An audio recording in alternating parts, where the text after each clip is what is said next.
Now, where do you live, the great Libbie Higgins? I live in St. Louis, Missouri now. Fuck yeah.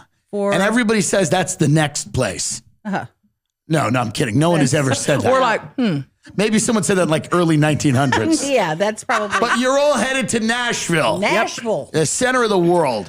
Now, you love it down there. Yeah. Fuck yeah. Yeah. And you're building a compound. We bought 100 acres. I'm going to build a house, a podcast studio, a softball field. What about a roller rink? Oh, God. A roller rink? This is the dream. Yeah.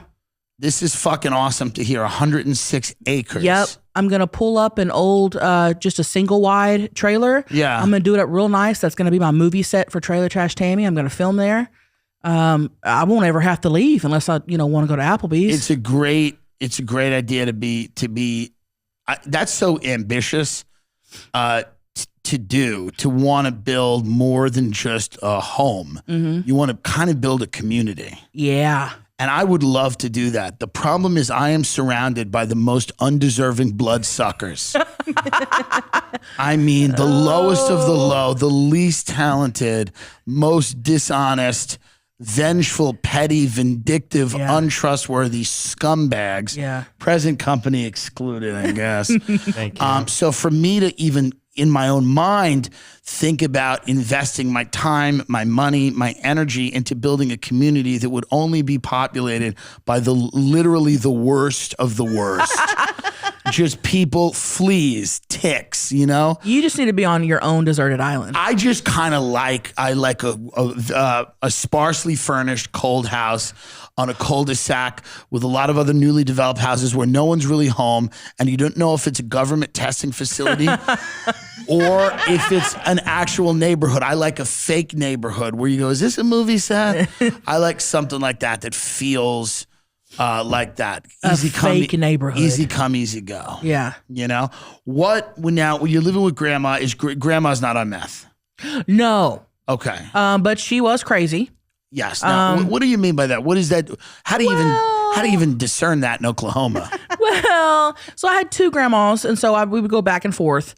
Were they lesbians or just different sides of the family? No, and I was just about to say they were not lesbians. Okay. Because that did sound like they were lesbians. I had two grandmas. Absolutely. Which would have been cool, honestly. Great sitcom would have been being made right now. Yes. They're lesbians and they're from Oklahoma. Their kids are on meth, but they're fun. Oh my God. Live with grandma, I don't know. She was hard to live with. She's still alive. We don't have much of a relationship. Wow. The whole, like what I do now, kind of weirded her out. And you mean succeed? Yeah. Well, because she was used to raising her kids and grandkids, But isn't this better what you're doing now than had you gone down the road of meth? Hot checks. I'm having a good time. But is there a little bit of her that's like resentful or? Yes. Okay. Yeah. And now my family resents me. Here's how I deal with it. I attack them mercilessly on the show every single week and a bonus episode on the Patreon.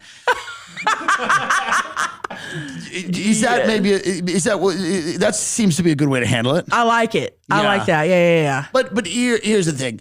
I do believe, and I do believe in healing. Mm-hmm. And have you ever tried to sit down and go, listen, you may not see eye to eye with me, but I want to let you know I'm grateful for what you did and thank you. Oh yeah, I actually have done that. I did that a couple years ago, and, wow. and she still wasn't having it. She didn't. She said, "Go fuck yourself, honey." Yeah, right. Yeah. Wow. So it's all right. I'm chilling, dude. I'm having a good time. Yeah, you don't have to dwell on shit like that. Libbie Higgins, do you even have a family? They're all dead. Everyone's dead. Libbie, they're all dead. I mean, I don't. God, do you even? I mean, I'm imagining anyone connected to you in any way. I feel like you look like a girl who just burned down an orphanage and got on a box, like, one of those trolleys and just left town. But I could be wrong. I have a sister, but everyone else is pretty much dead. God bless. Now, what happened to them? They're just old. Interesting. Dead. It's the genetics you spoke of. I know. Bad genetics. Me and you look like we're related, and that everyone we know died in a tornado.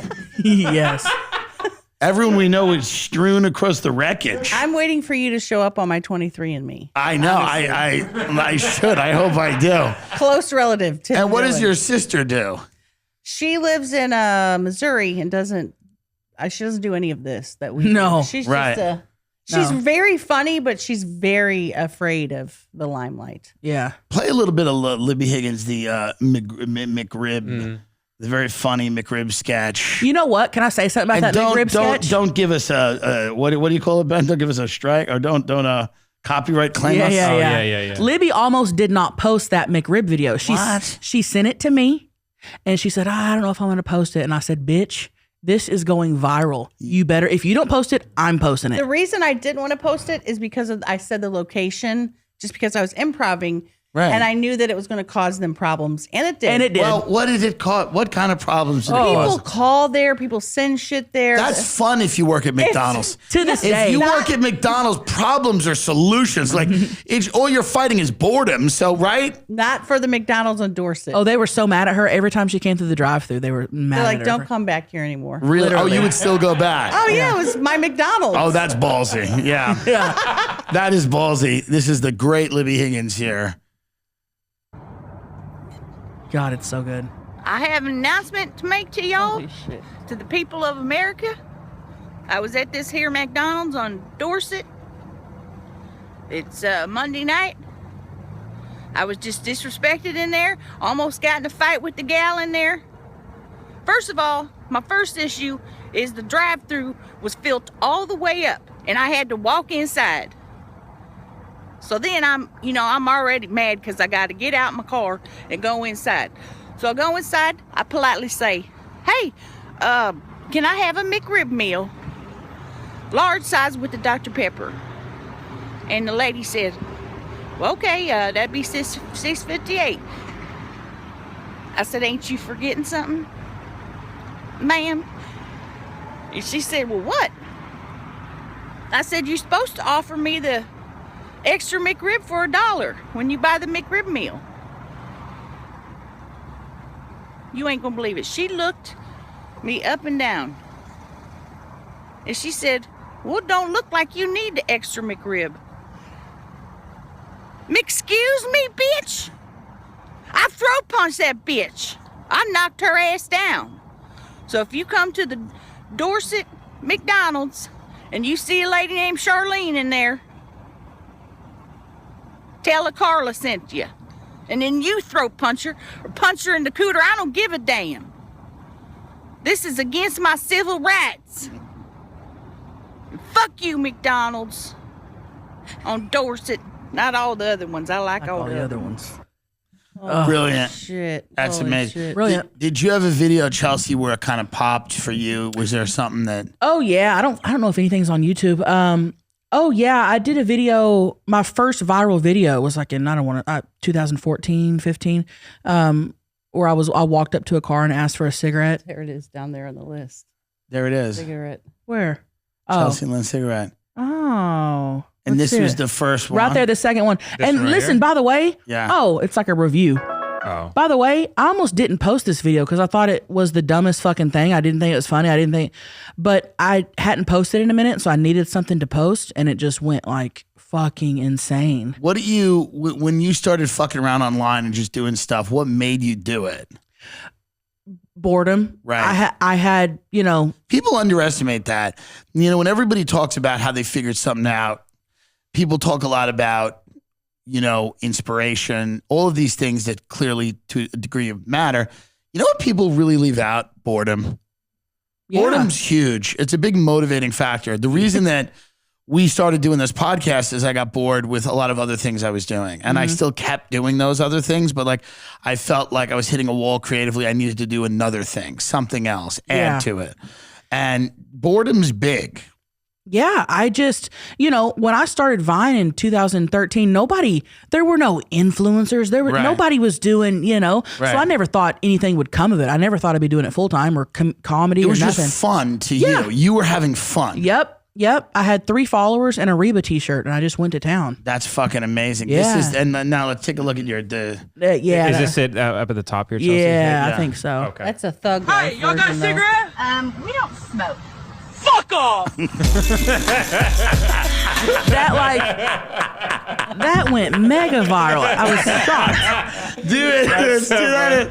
Play that again. Okay. Hey, y'all got a cigarette? We don't smoke. Fuck off! My most recent one was the roach titty video. Have you seen that? No. No? Throw the roach titty video Chelcie on, Lynn please. Roach titty. I don't know if, everything's on like tick. There you go. This right here? Yep. Okay.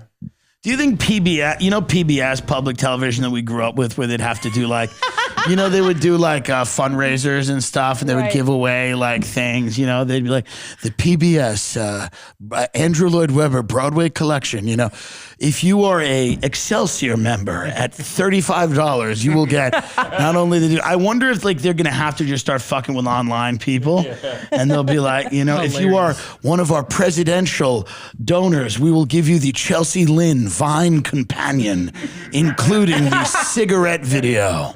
I'm dead. Take a look at this. Here we go.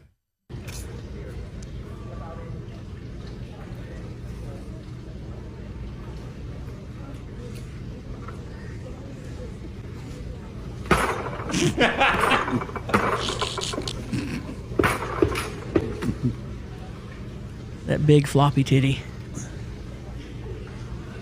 That went wild. Now, yeah, I mean,